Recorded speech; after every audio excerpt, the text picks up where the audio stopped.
Lo anunciábamos en el comienzo de nuestro magazine, muchísimos temas para este día viernes.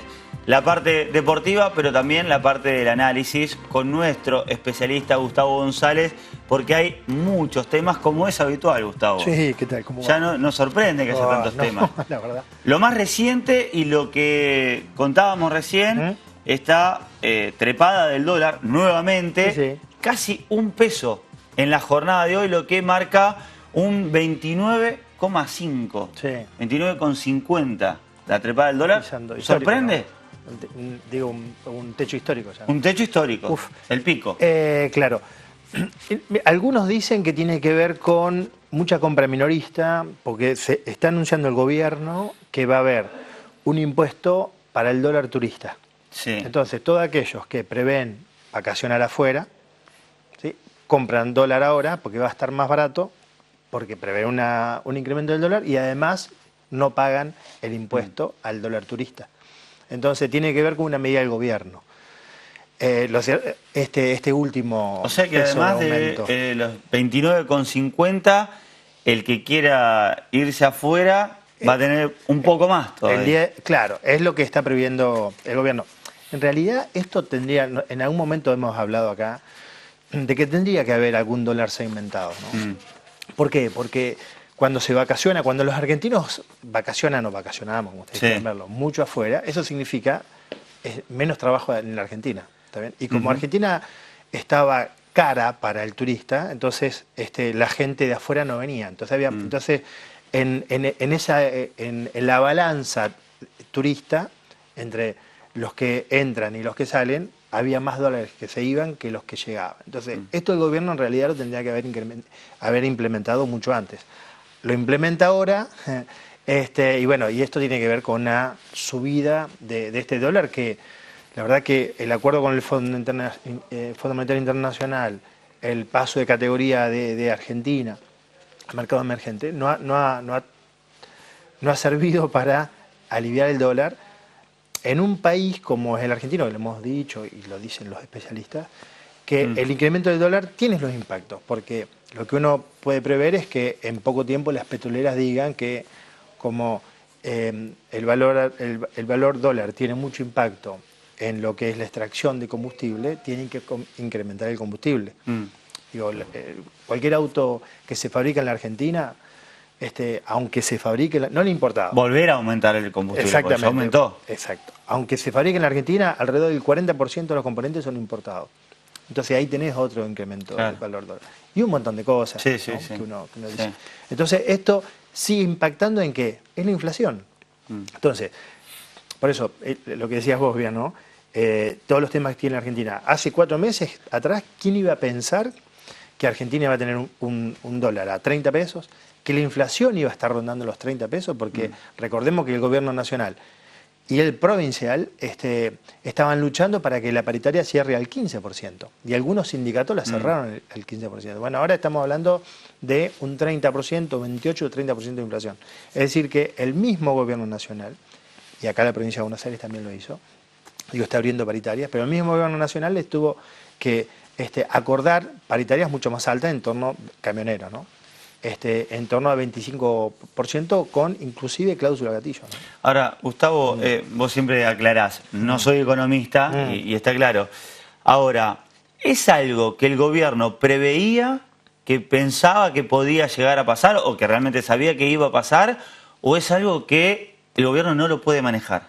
No, digo, todos los cambios que hubo con la ida del presidente del Banco, presidente del Banco Central, del ministro de Energía, ministro de la Producción, eso tiene que ver con una crisis. Digo, ¿qué sería? La puesta en valor de un superministerio con Duhovne tiene que ver con una crisis. El acuerdo con el Fondo Monetario Internacional, de un dólar alto.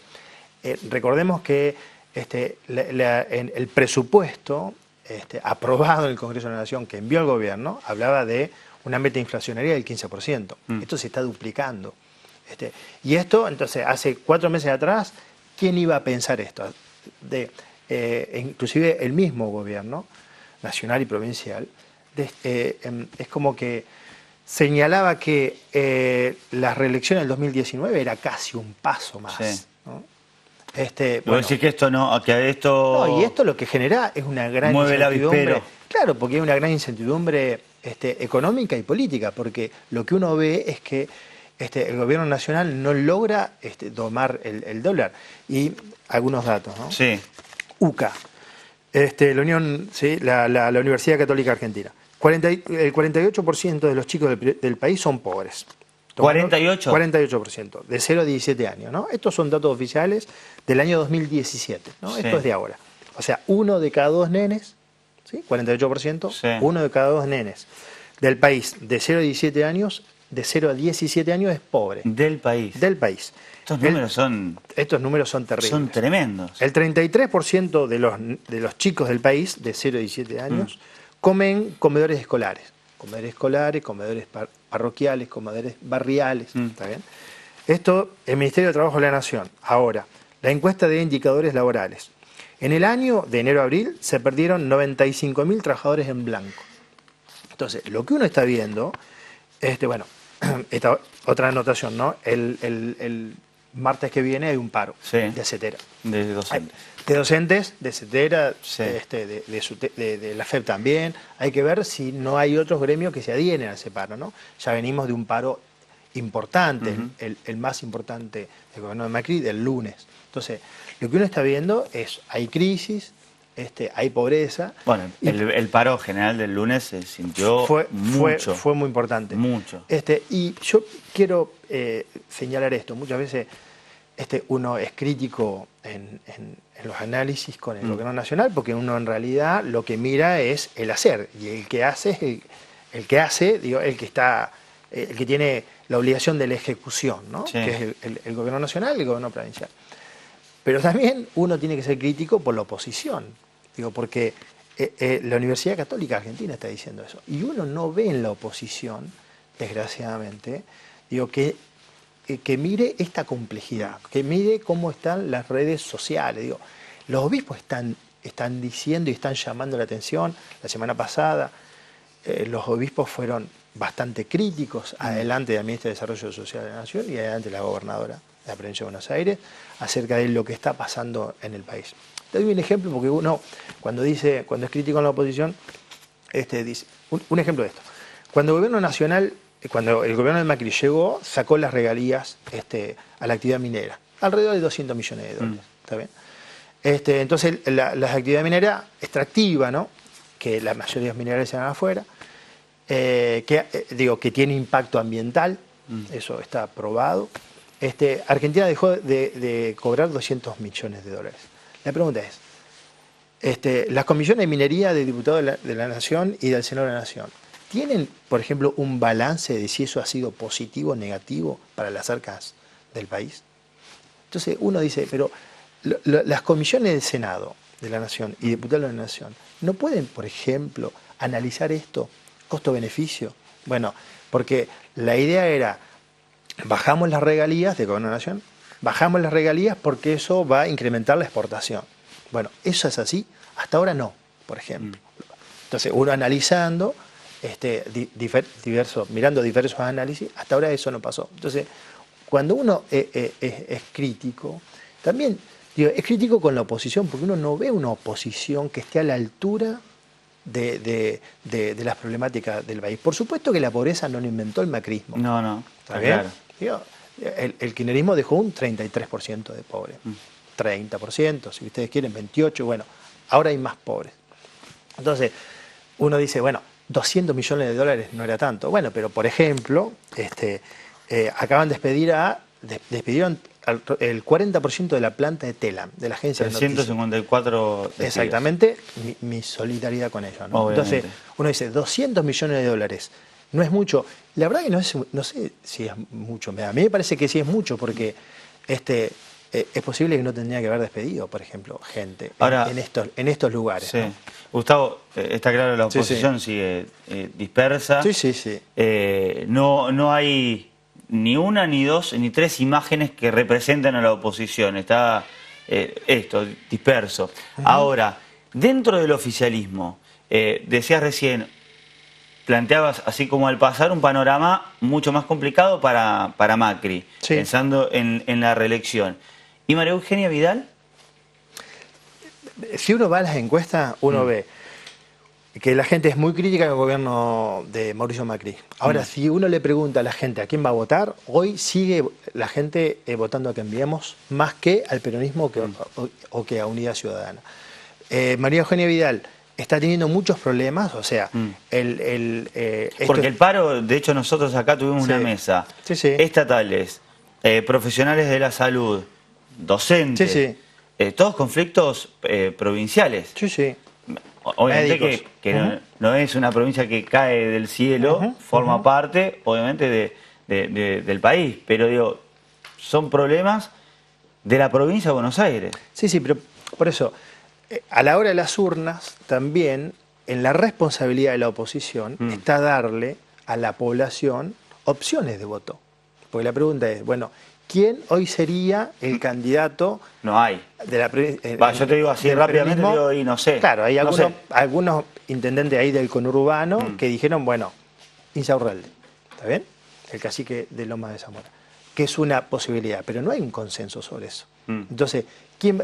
Porque uno dice, bueno, supóngase que un televidente del otro lado dice, bueno, no estoy de acuerdo con el gobierno de Vidal, quiero votar una alternativa, una oposición. Bueno, ¿a quién vota? Hoy por hoy no hay. Claro, no hay, no. Entonces, hoy por hoy, esto también tiene que ver con la responsabilidad de la oposición, del peronismo ese que está bastante fragmentado en términos nacionales, pero también en la provincia de Buenos Aires. Bueno, ¿qué alternativa le dan a la ciudadanía? ¿Está bien? Porque tienen responsabilidad de contralor, lo que son los senadores, los diputados, los intendentes, de gestión, de contralor, pero también de establecer una oposición real, ¿no? Y esto tiene que ver con, digo, es lo que uno le pide al político, ¿no?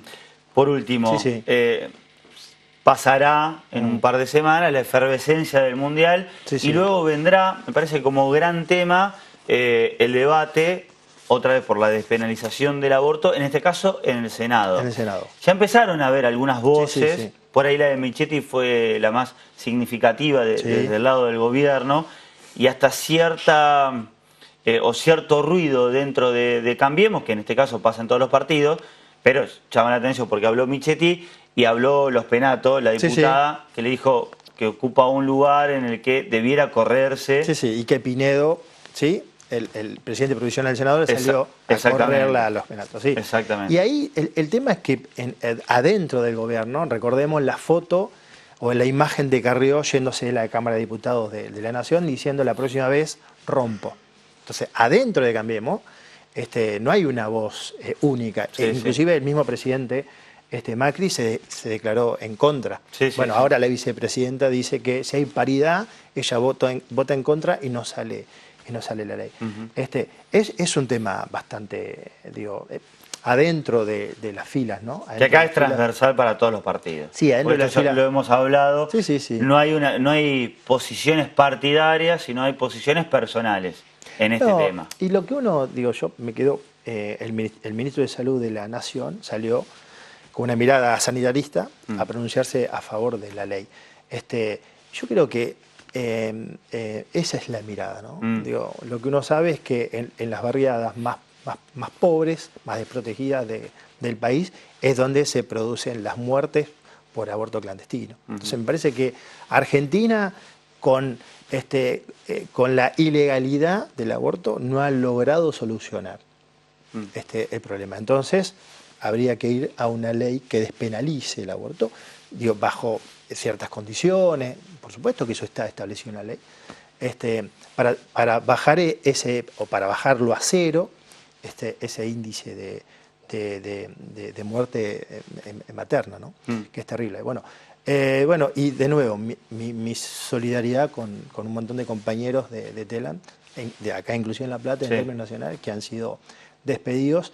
Una vez discutiendo con una ministro de acá de la provincia de Buenos Aires acerca de la cantidad de gente que el gobierno anterior, el gobierno de Scioli, había incrementado la plantilla. Entonces yo le decía, habría que ver, habría que analizar si es cierto o si no, habría que analizar las causas. Lo que está claro es que la gente no tiene la culpa de eso.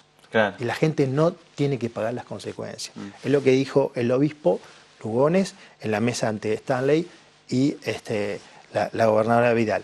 No puede pagar la gente las consecuencias de una política económica o una política gubernamental, de esta o de la anterior. Sí, obviamente que nos sumamos. En el saludo para todos los colegas que se han quedado sin trabajo. Sí.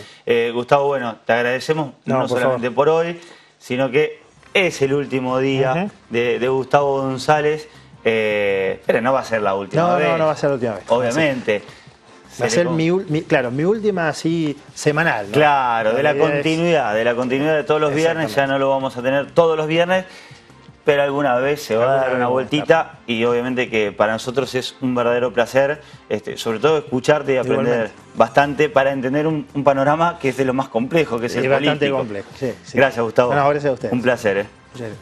Gustavo González pasó aquí por nuestro magazine, nosotros nos vamos a una tanda y ya nos metemos de lleno en lo que se viene, que es Argentina-Francia.